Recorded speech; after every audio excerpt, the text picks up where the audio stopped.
Good afternoon, or good morning, or good evening, I suppose, depending on where you are. Welcome to the IRP Graduate School's webinar today, Building Community Consulting for Creative Partnerships, with guests Peter Block, Stephen Lozada, and Keith Hickman. My name is Josh Wachtel, and I am the communication specialist for the IRP Graduate School. Again, welcome to all of you here today.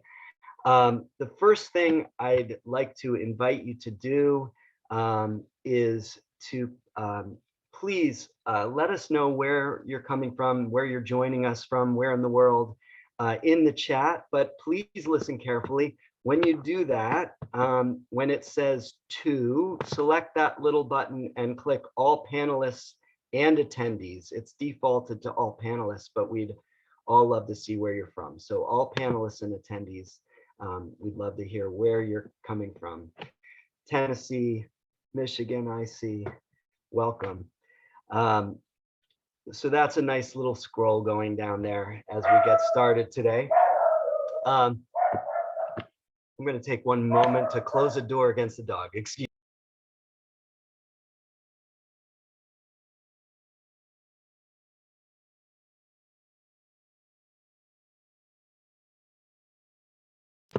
All right, well, an authentic interruption in the world that we live in today, working from our homes, many of us. So for today's webinar, we are going to be beginning with about 20 minutes or so of presentations by the three panelists that we have.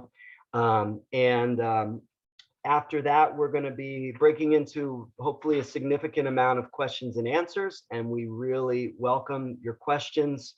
It's so important to this discussion. So for that, we're going to be using the Q&A panel, which you can find at the bottom of your screen, depending on what screen you're on. But if you use that question and answer panel to let us know what you're thinking about and what you'd like to know about, that would be really, really great. Oh, I see a lot of folks adding the old names for the land and who those lands belong to before they gain new names and other inhabitants. Thank you for all that input. At this time, I'd like to open a poll just to find out a little bit more about you, what area of work that you do or what areas you work in. Some people are multiple areas. So take a minute and let us know what types of work you do so that we can get a sense of that as we go forward with the conversation. Okay, so today we're trying to weave together a couple areas, restorative practices, but also consulting, and the sense that many of us see ourselves as conveners of conversations in the places that we work, whether it's with students, with colleagues, with the communities, and that these conversations are important to helping us move forward and make choices that are healthy for our communities and can improve the things that we may be so concerned about. So let's see, it looks like most people have registered in the poll, so we're going to end that polling. And so, yeah, we have a little more than half the folks who are educators, quite a few people in higher education, some business, and it looks like a lot of nonprofit, community, youth, and family work. All right, well, thank you for that. All right, at this time, I would like the panelists to invite the panelists to turn on their videos so that you can see all of us here. And we are having a conversation, and we hope you'll be part of that. And we have Peter Block, Keith Hickman, and Stephen Lozado, and I'll say a little bit more about each of them in turn. But right now, I'd like to begin by welcoming and introducing you to Peter Block. I had the fortune of attending one of Peter's sessions at an IRP World Conference about 5 years ago, which was teaching how to run small group conversations as part of a larger community discussion by focusing on 6 conversations that matter. Peter's thinking has been influential both in the business world and in the community setting. And I just wanted to kick it off with this quote from his book from 2008, Community, the Structure of Belonging. The quote is, "The essence of restorative community is citizens' willingness to own up to their contribution, to be humble, to choose accountability, and to have faith in their own capacity to make authentic promises to create an alternative future." So with that, would you like to get started, Peter? Welcome. Thank you very much, Josh and Keith and Stephen and the rest of you. Sometimes when you hear your own quote, you're embarrassed. This time it kind of makes sense, so that's an exception. But I think we gather here with the idea, what's the means or methodology to create a future distinct from the past? You say, what's the value proposition of what we're doing with the restorative work, with this consulting work? It's really to get unstuck. And most of the ways to do that, I like the notion that all transformation is linguistic, which means that if I want to change the future, I need to change the conversation. And that's what I kind of want to outline. The first time I experienced the restorative practices, I was blown away. I thought, this is beautiful. And it was born in the most hardest place to change a conversation of all, which is the judicial system. And I just felt something about that work. And I'm glad it's in communities. And I'm glad you are doing it in education, because most of those conversations don't take us anywhere. Most of the news is people complaining about other people. And they think if you're an activist, your job is to wait for someone else's transformation. And nothing changes when you're waiting for the mayor or the superintendent to change their mind. And so what restorative practices represents to me is a healing conversation. And it's just powerful. Yes, I did it. I'm sorry. Here's what I'll do to make up for it. I'd like your forgiveness. And those are human conversations. And what the consulting skills does, it says, can we talk about what we want to do together as partners, as equals, 50-50. And so there's certain shifts in the conversation I thought I would spell out. One is the restorative innovation, which is to go from retribution.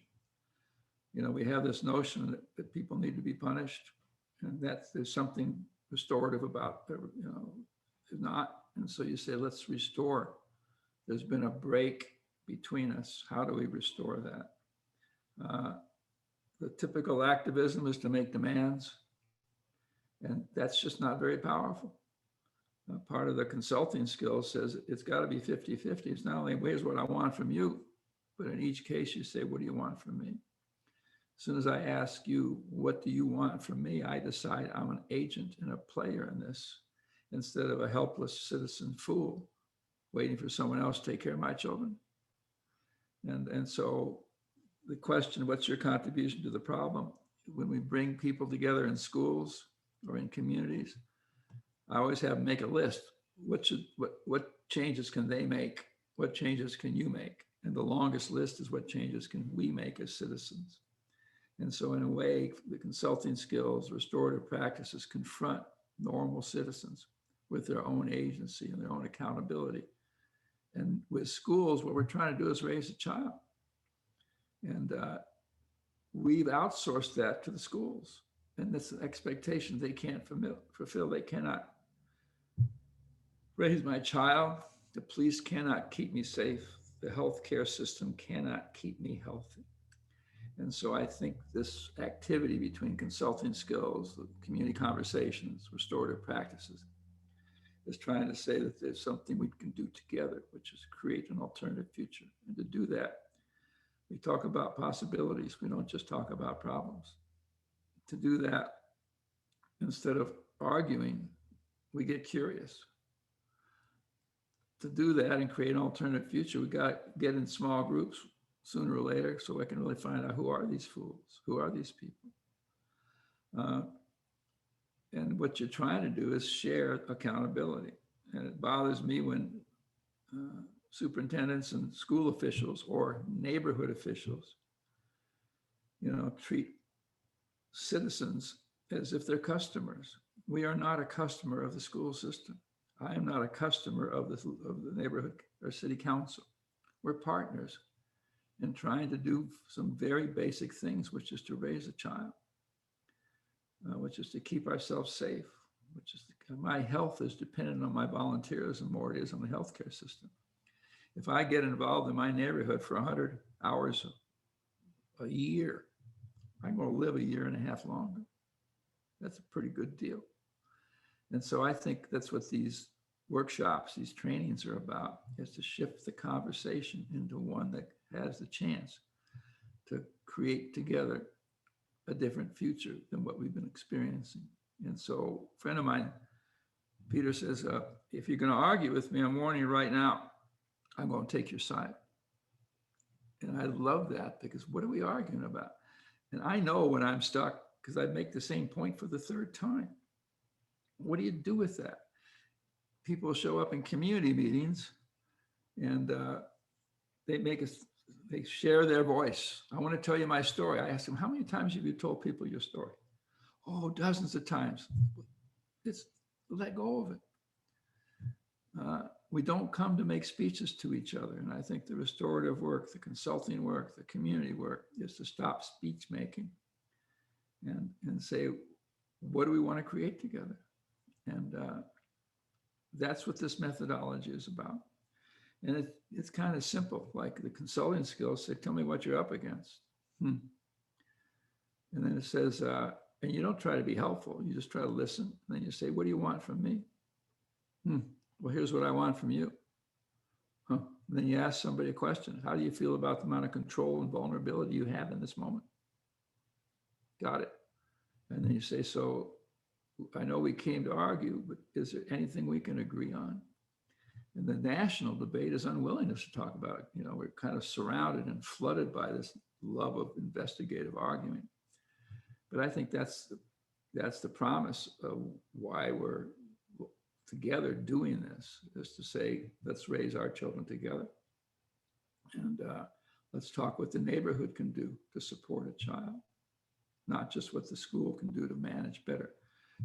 And same thing with community work, whatever your issue is. Is it livelihood? Well, let's talk about how to create a livelihood here. Toyota's not coming to town. Every economic development department is waiting for a big company to come to town. Every time big companies come to town, we lose money.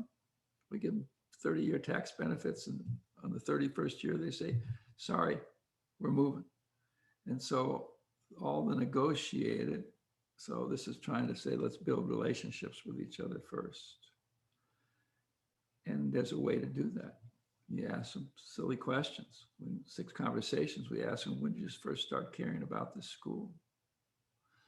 A friend of mine goes into the school itself, into the classroom, and says, would you give me 15 minutes? And he breaks them in a small group and asks them how they feel about the classroom and each other. And I'm sure, Keith, this is what you're doing and I just love the restorative work, because it says, why are you kicking somebody out? Why would you expel a person when the whole purpose is to help people learn? And so it's kind of a healing process. And you say, what are the crossroads we're at? When did you first start caring? What doubts do you have about anything changing?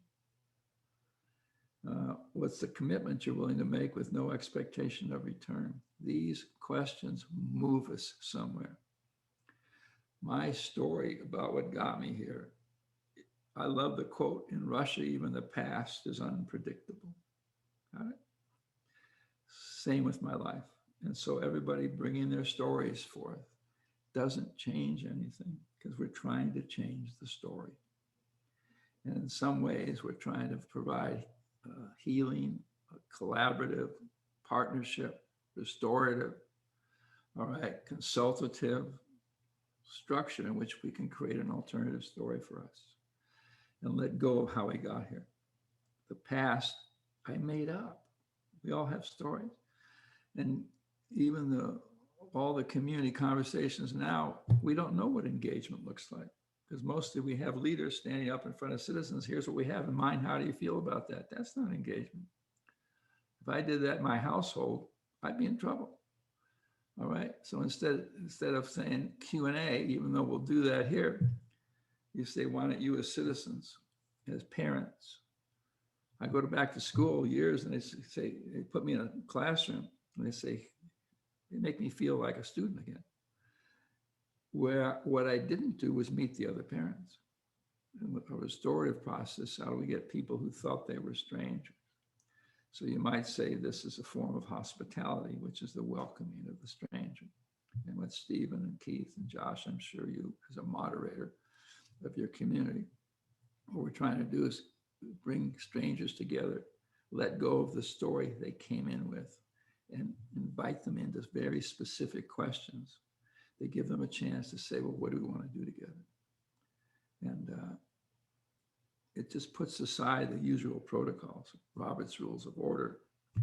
You know, you go to a school board meeting, I try to get them off the podium. You go to a city council meeting, get off the podium. Would you please join us? We came as citizens. I'm working with some political campaigns instead of standing up there and promising the future and seeing if there's any questions. Why don't you break the people who came into small groups and say, my purpose as a candidate, my purpose as a superintendent is to get students together and parents together to talk about how do we get to know each other and care for these children. And so, you know, these are a lot of, and I just think it works. I think what you hear from Stephen and from Keith is the fact that it makes a huge difference. It goes against the basic patriarchal nature of our culture. That's the problem. The basic colonial nature of a colonial process is alive today when we say, I know what's best for you. And we're trying to replace colonialism with some deep kind of citizenship. And I think the restorative world does that. I think the faith community has a real shot at doing that. I think businesses, if they're serious about social responsibility, their job is to get citizens together, not to market and sell. And so that's the context here. There's a different conversation, and the problem is they're too damn simple. They're really simple. You know, what do you want from me? Here's what I want from you. Well, it may take people years to get there. They'd rather make, you know, here's how I see you. Here's what's wrong with the place. Cincinnati's done 10 racism studies in the last 14 years. We're a dominantly Black community. What do you think they found? Every study found out that racism is a problem. Thank you, Rand Corporation, for that. What should we do about it? We need more study. You know, we have poverty. So all of these things are based on kind of a subject object. And that's what Keith and restorative practices and design learning are committed to shifting and make it a process of real connection and real relationship and possibility, commitment, gifts. Every session we do, we ask people, what did you get from this? What worked? What's the gift you came here to bring? If I'm dealing with angry parents, once they calm down, I'd say, what did you come to contribute? And so we're trying to create an alternative to the, you know, the dominant way we have of working things out in public. Say, no, we can do that differently here. And I think that's what the restorative community and Keith. I mean, I got introduced to it by a police chief. Okay. Mike Butler in Colorado. I'm sure you know him, Keith. And I said, what am I doing here? He says, we're trying to build community. Would you come out and spend a day with our neighbors? And he teaches his officers restorative practices. He said, once in a while, they want to use their tools. And so we send them down to Boulder whenever there's a student riot, just to satisfy them from time to time. But he's kept, I don't know, 3,000, 4,000, 10,000 people out of jail because of these restorative practices. And we're trying to do that for our children. And so that's the idea. Let me stop there. All right. Thank you so much, Peter. I've been looking forward to this session and I'm feeling inspired. And I want to turn to Keith, who is the IRP Executive Director of Collective Impact. He's partnered with school districts, cities, national organizations, including most recently a team that worked with Microsoft Educator Center to produce the anti-racism journey for educators to use with students. And he's going to share some of his work and the relevance of the cross connection with Peter's work. Thank you, Josh. Thank you, Peter, and thank you, Stephen. It's just great to be in this space with you. And I'll just start by just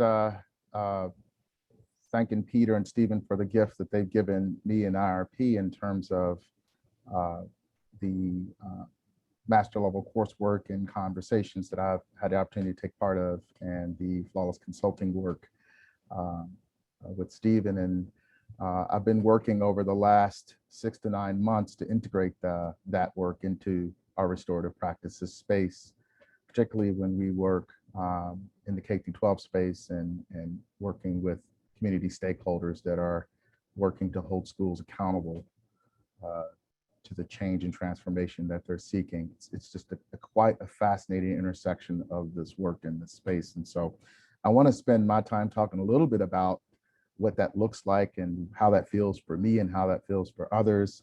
I'll start with where Peter left off, with this idea of the colonial mindset and liberating oneself from that. And that's where I begin this work when I'm having conversations, is to recognize and understand that the interpersonal institution and systems have been functioning that way for a long time. And just to recognize and understand that gives me a different approach when I enter into these spaces, particularly the K-12 space. What I'm finding in these using the conversations is there's 3 things that I've bought into. That the connection before content is extremely important, and not just connection in large circles, but really breaking people down into smaller groups. Been doing that quite a bit in terms of working with private and public schools, and working with groups that are representing community stakeholders, parents, faith-based groups that are in conflict with the school system itself. So these are the spaces I'll spend a few minutes talking about. I've also found it critically important to provide the restorative practices piece, particularly the social discipline one, to provide some context to the conversation. The significance of that is that folks do want to jump right in and problem solve or blame or shame. And the connection to the context conversation is we have to kind of have a reset, an understanding of what this work means to do things with people, what it means to be in relationship with folks, and what gets in the way of that. And all the way down to in the restorative work where we talk about affect psychology and fair processes. I think all that work really helps individuals in those conversations begin to unpack,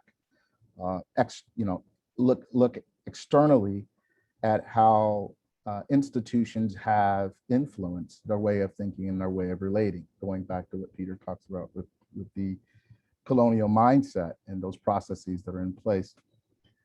The next thing is then would be, content, and providing the content, revisiting the conversations as a way to look at content in a different way and look at the possibility of why and not look backwards. So I'll give 2 examples of this.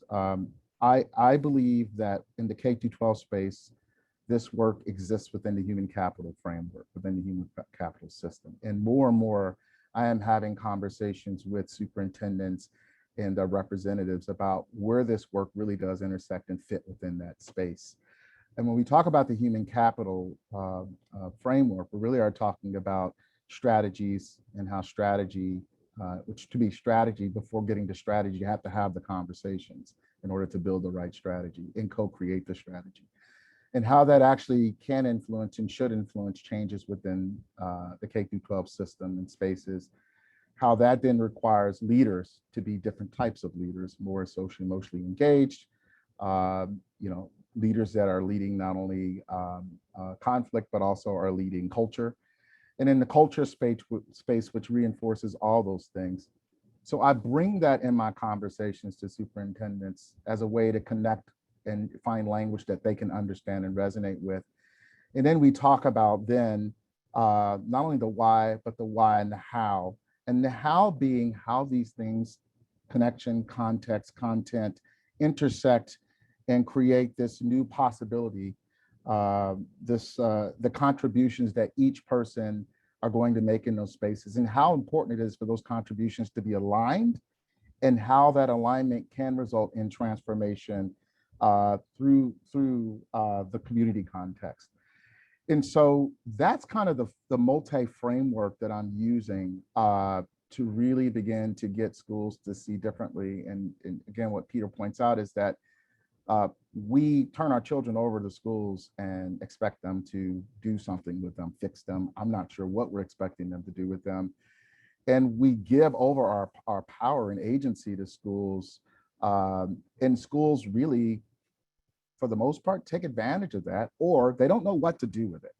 So I'm of the belief that school systems are a part of an ecosystem. It's a part of a larger system, and it's one slice of the pie. And just like any other sector, we need to be having the right conversations about what contributions schools need to make within that ecosystem, and what alignment needs to be made in order to seek the true transformation and the change that we're all seeking cross-sectionally. So I'll stop there. And that's the collective impact work that I seek to do in this space by bridging these things together.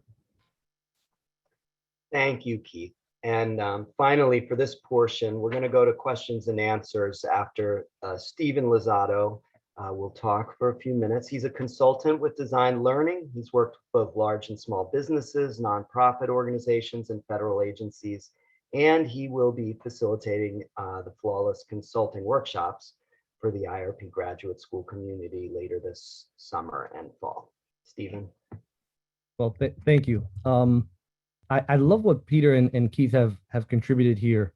And I'm looking at this now with a lens of, as we looked at the community, and we looked at how we convene communities, there were some thoughts that were triggered. For instance, every interaction, every human interaction, every organizational or institutional interaction is an exchange of power, which is why we generally like to operate from the point of problems and looking for solutions so that we can exert our intelligence, we can exert our resources and try to find a solution to something that may not need a solution. In 2013, I visited Israel. It wasn't a Holy Land experience tour. It was more of understanding the complexity of the threat of Israel and how it's working with Palestinian Israeli citizens and all that, the complexity that's there. And we met with a negotiator, a peace negotiator, that said, my issue with the language that we're using in terms of two-state solution is that a solution is really a derivative of a mathematical equation. And once the equation is solved and you reach a solution, the conversation ends. And he says, we cannot end the conversation. We have to continue these conversations. So we're not looking for solutions. We're looking to generate outcomes. And that triggered this thought around when you are in an interaction with another human being exchanging power, it requires humility so that we don't get to solutions, but we get to generate outcomes together, co-creatively. In order to do that, I'm inspired by Martin Buber and his book, The Ich and Du, the I and Thou. I need to stop considering the I, it, the other person as an it or a you, and consider the complexity and the honor and the respect, the reverence of the other person in front of me as a thou. And so when I do that, now the conversations can start to change, at least in my view, all right, in my participation or my contribution. I am not exercising power over or against another person, but I am sharing it. I'm sharing it. I'm not telling, yelling, and selling, and then asking leading questions, like sometimes we might do inside of the classroom, right? The transactional conversation. And we do this also in the business realm and in organizations and governments. It's transactional conversations. That's a level 1 type of conversation. A level 2 type of conversation would be a more positional one, right? I take a position, I advocate for that position, I sell the position, and then I inquire. So what do you think about that? And my response, if I don't like your response, it would be, well, yeah, but no, however. right? And there's no learning when we are leading with no but or however. And we want to move out of that positional to the transformational conversation where we are sharing, where we are being vulnerable in our wants and our offers and our ownership of where we are and what we're looking to do together. And then we invite the other person to do the same as we discover what is of interest to them. What do they want? What can we do together? How can I be the person I need to be so that you and I can do what we're looking to do together? And that's really when we talk about that type of conversation, and I'm thinking individually, that is the work that we work on through Flawless Consulting. It's having that individual conversation. If I were to generalize this, right, the community work, community and the structure of belonging work, and the 6 conversations is around convening communities. And the Flawless Consulting work utilizes the same skill set, the same spirit of the work to now convene with individuals. What can you and I contract together with? So as a teacher, for instance, as an example, what is the student? What can I do to contract with the student? What is the student wanting and what do I want? And how can we do this together? And then once we have that conversation, the teacher now has to contract with local administration, right? And having those conversations around what is it that we want? What do we want to do together? And beyond the local that context is going to be how do we communicate and how do we do this with the school boards? And how do we have a conversation or contract with collective bargaining units? So understanding the complexity of the educational system and all the stakeholders, what we are trying to do is say, yes, restorative practices has a place, and it is too important to just make it part of the classroom setting. It needs to go beyond that. It needs to expand to all the various stakeholders so that now we can have that community conversation where we can have a larger impact on what's happening. Now, I'll end with this. One of the challenges that I'm seeing as I'm exposed more and more to the work of IIRP and restorative practice in general is that our students and certain populations are exposed to the work of restorative practices. And as parents, we send our children, as been said, we send our children for the educational system to educate our children, right? So they get exposed to restorative practices. They start to learn how to deal with conflict and try to be successful in the educational system, while the parents on the back end, and I'm guilty of this. As Peter was speaking, I said, oh my goodness, I'm guilty. I'm totally guilty of this. I send my kids to be educated. And then when they get home, because of the training that I'm getting and the exposure that I get in the private sector to be successful in my workplace, I then sit down at the table and I tell my kids, this is what you need to do to be successful in the workplace. And now we've created conflict in the minds of our children. Yes. Yep. We're creating that. The question now is, what can we do to utilize these skill sets that we call flawless consulting, right? What can we do to contract with our children, to contract with our spouses, to contract with our communities so that we can co-create better outcomes that our children will then take ownership for what happens next, commit to what happens next, and create possibilities. And this is a virtuous cycle, I believe. And so this is what we're doing here. This is why we think it's important, particularly at IRP, for flawless consulting skills to be taught.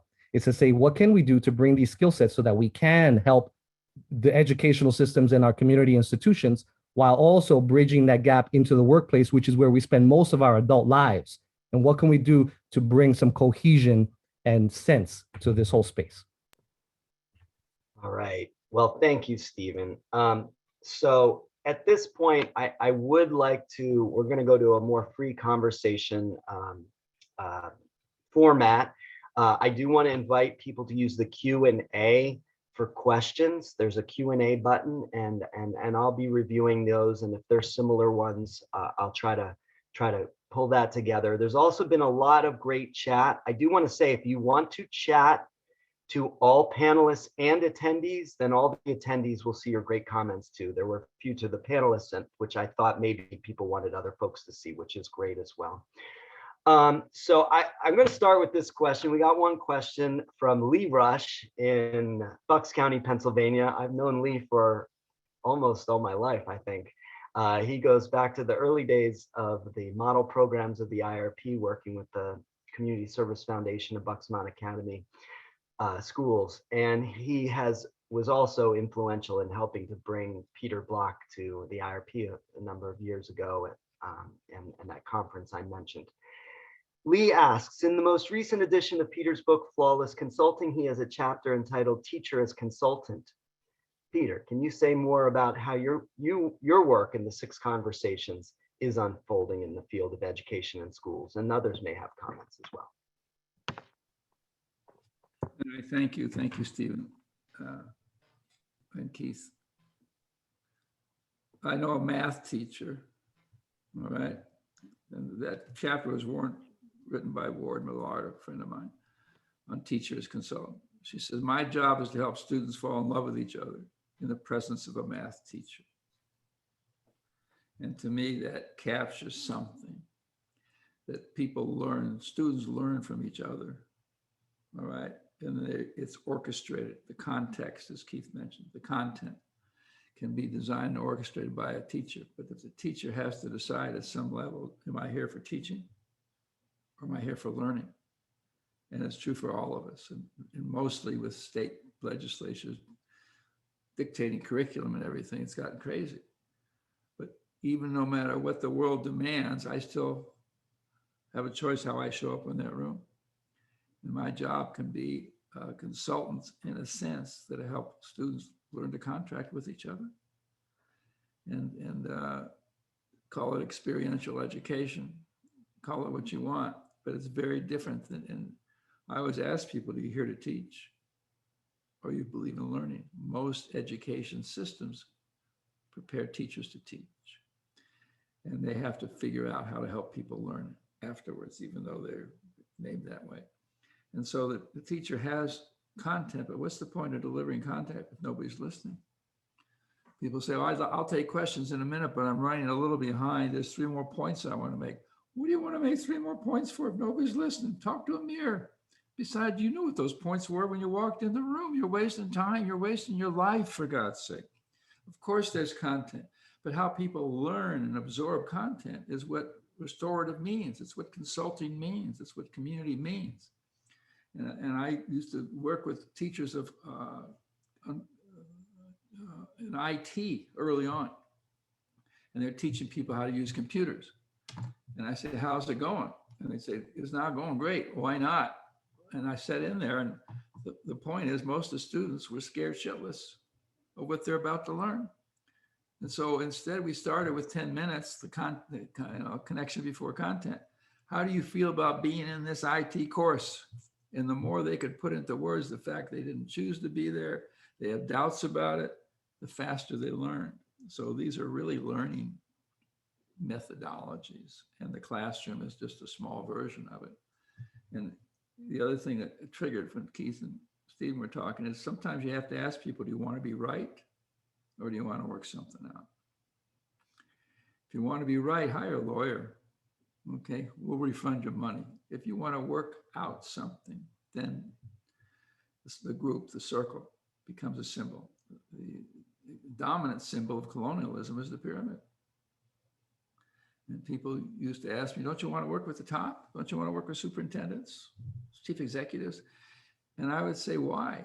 They're prisoners of the expectations of people beneath them.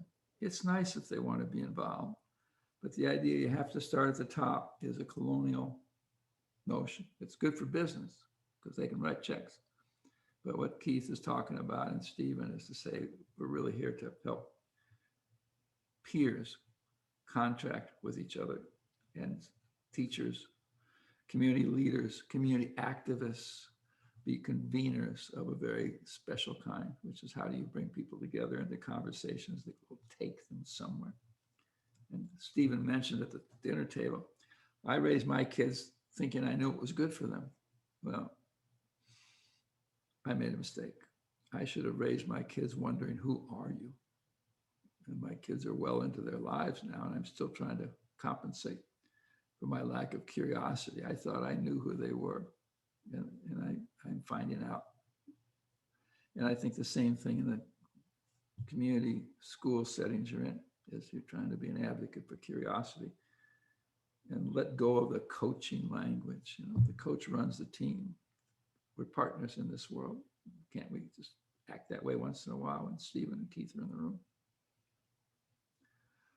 It's over answering a question that wasn't asked. That's one of my specialties. Thanks, Lee. Keith or Stephen? Yeah, I'll add a quick point to that, just an example. I had the opportunity of working 2 weeks ago in an independent school where the math department was really struggling. I mean, really struggling in terms of how they were relating with each other. And I'm sure that was spilling into the environment of the classroom as well. And Lee would know this because Lee and I was talking about this space that I wanted to work in, that I wanted us to work in. And I tried this out, you know, this connection, context, content. I brought in the conversations. I really focused in on the social discipline window, and I learned this from Beth Small, who's a lecturer and works at the IRP, but really kinesthetically walked through the social discipline window and told stories, my own stories in that space. So I would walk to the to, with, back to the not. And that was a powerful demonstration, an illustration of people bringing their own narrative into that space as I was walking through that. And once I was able to layer in do the invitation, possibility, and ownership conversation, I'd say in about less than 8 hours, about a day and a half, but 8 hours total, that group was ready to go and they were hungry for more. And it just shows you, it just was a powerful thing for me and for them that, and to Peter's point, I wasn't there to coach, but I was there to provide a space for them to connect and understand that what was in that room was all they really needed in order to move forward to the next conversation. And the next conversation was really what was going to get them to, as Bruce Tuckman talks about, just being able to form a community based off some norms and agreements. And so I just wanted to paint a little bit of a picture of just how quick and how powerful it can be when we get out of the way and we become co-creators and know when we need to be pair of hands or know when we need to be experts in space. I always associate the expert, and I don't think I'm an expert in anything really for the most part, but I think I have some context and something to contribute. And that's how I see that operating in these multiple spaces, and particularly in K through 12, whether it's colleagues working with colleagues or teachers working with students or stakeholders working across to try to get to a common cause or a common agreement.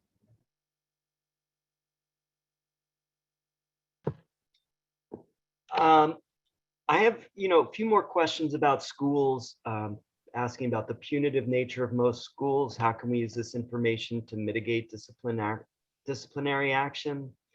And I had another question. I don't know if it's related, but I'm going to throw it out there. How do you see cultural responsiveness awareness as a component to support social emotional practices for teachers?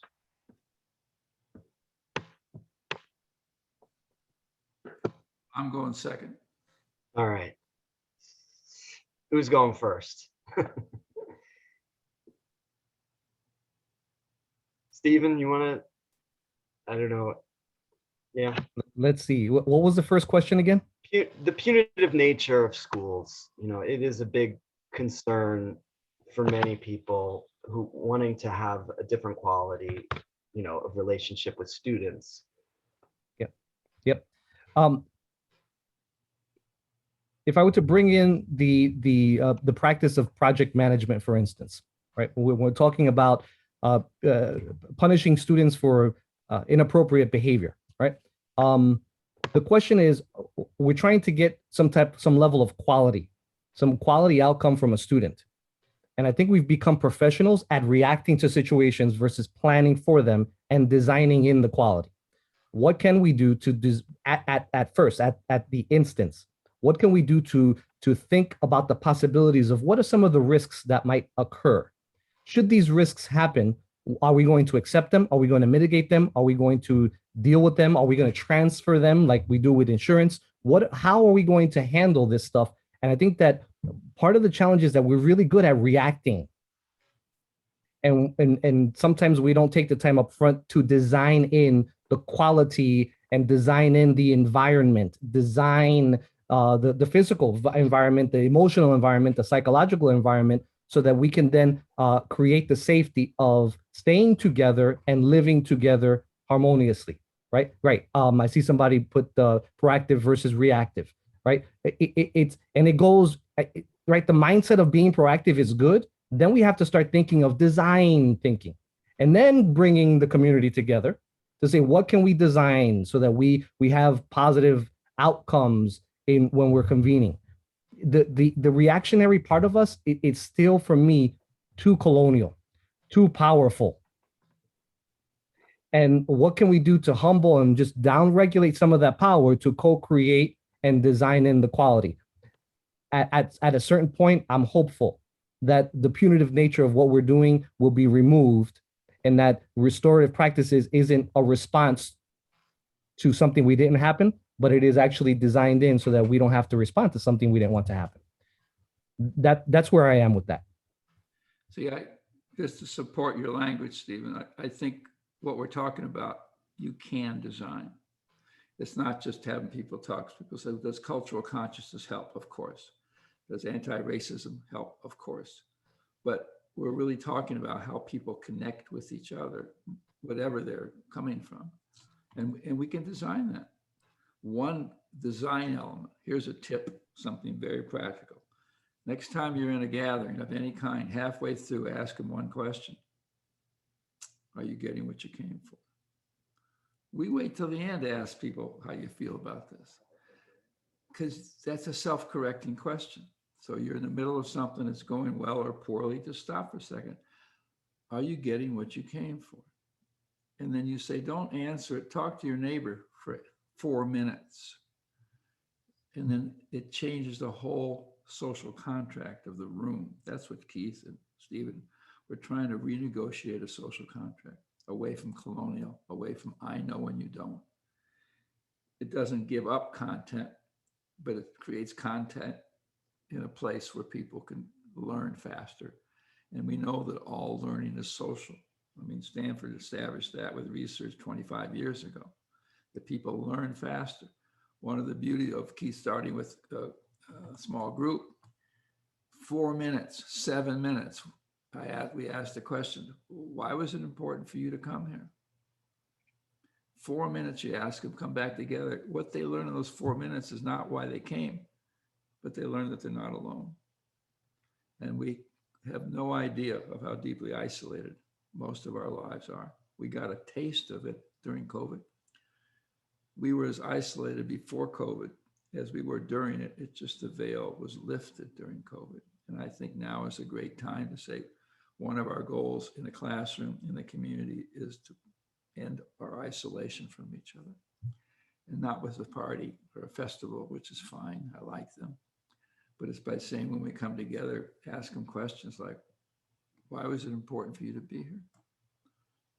Ask them questions like, what's the crossroads we're at in terms of the things we care most about? And parents need to be engaged in that. If parents come to the school and are engaged, they'll come back. If they're lectured to, if they're told what's required of them, they won't come back. And so I would go to a school to get connected with other parents. I remember raising teenagers, man, they were in charge. We had a party downstairs for somebody's 15th birthday. And any thought that the 6 of us parents on the first floor had any control of what's going on in the basement, we were fools. And so that's what you're trying to deal with. And I think that's the social contract, is that we come here as partners. We don't come here as parent, as teacher, as child. And it's just a lot in that. And the fact you guys are doing this in a restorative context, I think gives you access. And you come in because something's not working. But once I come in, then you do what you think will work. I remember giving talks for years. You're our keynote speaker. And I thought, okay, that got you here. Now I would talk for 10 minutes and I say, would you please break into small groups? What are you talking about? I came to hear a keynote speaker. This is what you got. You know, if you came here to be motivated, inspired, sorry about that. Now would you break into small groups? I didn't come for that. I know you didn't. But as soon as people break into small groups, the whole room changes. All of a sudden, everybody in that room is an agent of what's going to happen from here. And you're trying to do that on a larger scale. I'm getting a feeling from some of these questions, it's maybe not even been stated, but like that feeling of like, well, what can I do?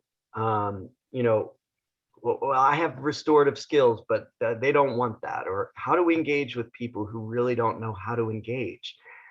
I feel like we're trying to make a shift here from how can I take responsibility for my place in whatever situation I'm finding myself. If I'm feeling disempowered, how can I get into a different relationship with the people I'm connecting with here? If I was going to be edgy, I would say, why are you disempowering yourself? I didn't show up on this earth to find out what the world wanted from me. That's not why you were born.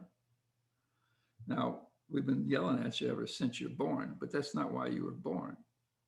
And I don't care what room I'm in, I don't ask people, what do you expect? Because they worship too small a God. I just say, thank you for coming. Create a context, create content.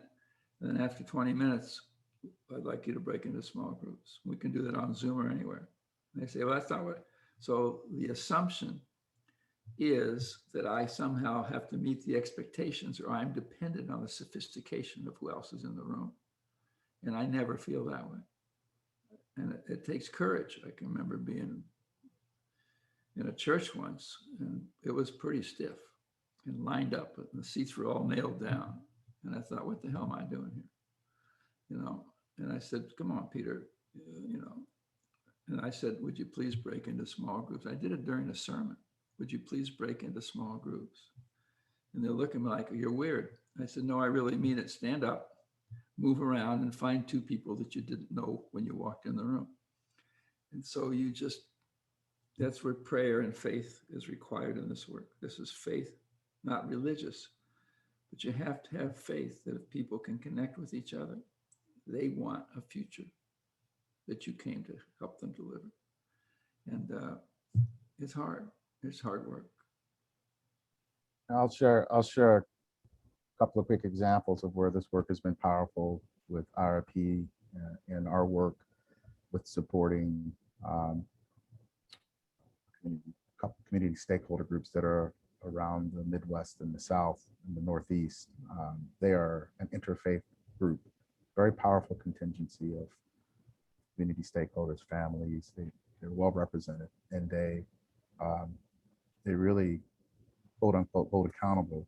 One of the areas where they really try to have accountability is around the school to prison pipeline and the whole overuse of control and punitive practices when it comes to the marginalization of which we know BIPOC students, which is the ones most affected by that. And for years, we've been working with this group, and what we found out was that it was process heavy and not people heavy. So the school district in these local cities and the community stakeholder group are really having a difficult time having conversation. They weren't having conversation with each other, but they wanted to hold each other accountable, or at least the community wanted to hold the school district accountable. And one of the things we started to do when we were introduced to Peter's work and the Flawless Consulting work, so we started to just simplify this in a way that made it very powerful. And we would hold these community school district summits and invite people to a space, have the triad conversations, the small group conversations, use the questions. And that was an amazing transformative experience for both groups. And what it did was it unlocked for each, as our dear friend, we all know Henry McClendon says, that if you don't bring people together to have the conversation, people will create the movie between their ears, right? They'll create the images and make assumptions. And when we did that, tears were flowing, and people hadn't realized actually how aligned they really were and had the same wants and needs. And then that unlocked the possibility of what was going to be then, I call this in the human capital space, the strategy, the systems changes they were seeking, what leadership looked like within the ecosystem, and how you can build a cross-sector culture that represents and is in the best interest of students. And that's happening in several cities now where we're helping people convene these conversations. So I just wanted to paint some examples of for this. It's not that difficult, really, if you think about it. It's just let people figure it out, get out of the way of their conflict, present a platform and a space by which they can have the conversation, and they will figure it out. That's beautiful. That is an expression, Keith, of the faith you have in people's capacity to create a different future. Because we can get as cynical as them. No, and I think those are great examples. Thank you. There's several questions, folks asking about parents, engaging with parents. As someone said, are they part of the solution or part of the problem? I'm gonna just put this on the table, and another, again, back to that last theme of, well, what if I'm not in a position where I can start these conversations? Those aren't exactly related, but I know we're running out of time, about 5 more minutes here. So I just want to put those on the table for you guys to take for a moment. And I'm betting Peter's not going to go first. Oh, no, he is. All right, good. Am I in a position? Sometimes you're not. If you're in an auditorium for a town hall meeting, you're not going to stand up, excuse me, can we break into small groups? But somewhere in your life, somewhere this coming week after the holiday, you will be in a position. And then you start one room at a time. You change the world one room at a time. What room is that? Well, the one you're in. And if you're in rooms where you don't have any voice, what are you doing there? Go somewhere where you can. But all of us are somewhere during the week, a classroom, a staff meeting where we can say, could I try something? And somebody says, where do you get the courage? You get the courage to realize you're not alone. Part of what colonialism does is it communicates you're alone, you're crazy, and there's something wrong with you. And part of what Keith is doing and Stephen is doing and restorative is say, no, you're not alone. You're not crazy. And the thing is, there's nothing wrong with you. That doesn't mean you're perfect. It means you're a human being. Stop working on your deficiencies. It's not going well. Why don't you find out what your gifts are? And why don't you let that be the conversation you bring into the world? And anything you do, there will be people that are fundamentally opposed to who you are, what you represent, including your height. All right? And you just don't want to give them attention. People say, this is ridiculous, it's a joke. Thank you for speaking. And you go back to what you came for. Because we get baited too often. And I get baited too often because they're feeding my doubts, my anxieties, my vulnerability.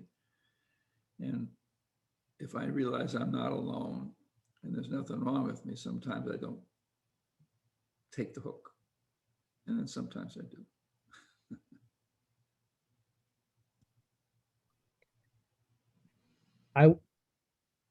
Keith mentioned the word accountability, which is kind of it's a big word.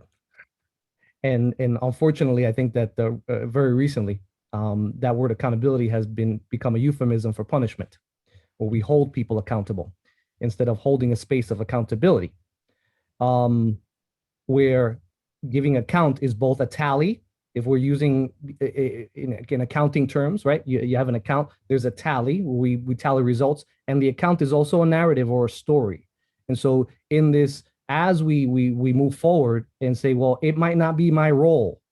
It's not in my role, it's not my position to have this discussion. I'm in agreement with Peter here, is you're in a room with a person, let's do this one person at a time, let's do it one room at a time. Let's use the power of our voice to create a space of accountability where we can talk about the tally and also talk about our story. And in order to come out of that space, one of the biggest things that I often teach is that the assumption is the lowest form of knowledge. An assumption is the lowest form of knowledge. Absent any other opportunity to create something bigger, we're gonna move an assumption. My invitation is, can we come to an agreement? What are we working on together? And what am I taking ownership for in my contribution as we move forward? Has nothing to do with my role. It has everything to do with what I choose to be my contribution to happen next. Say something, Keith. We're running out of time. Yeah.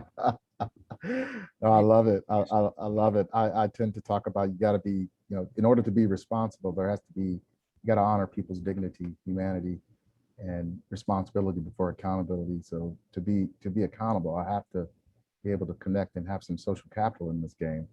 And what am I being accountable to and for? And I agree with Stephen. I think these constructs, these ideas get loosely tossed around without much, discovery and context.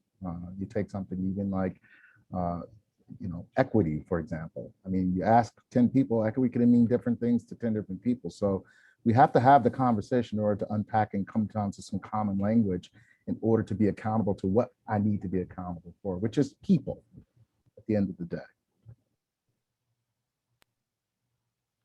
Thank you. I've really enjoyed hearing your voices and the participation in the chat, question and answer. I wish we could go on a lot longer, but I want to thank you all, Peter, Keith, Stephen, for making this a really great conversation today. Thank you, Joshua, for holding this so beautifully. Thank you. All right. Thanks, everyone. And I'm gonna thank you. close the room in just a moment. Take care. Bye-bye. Bye-bye.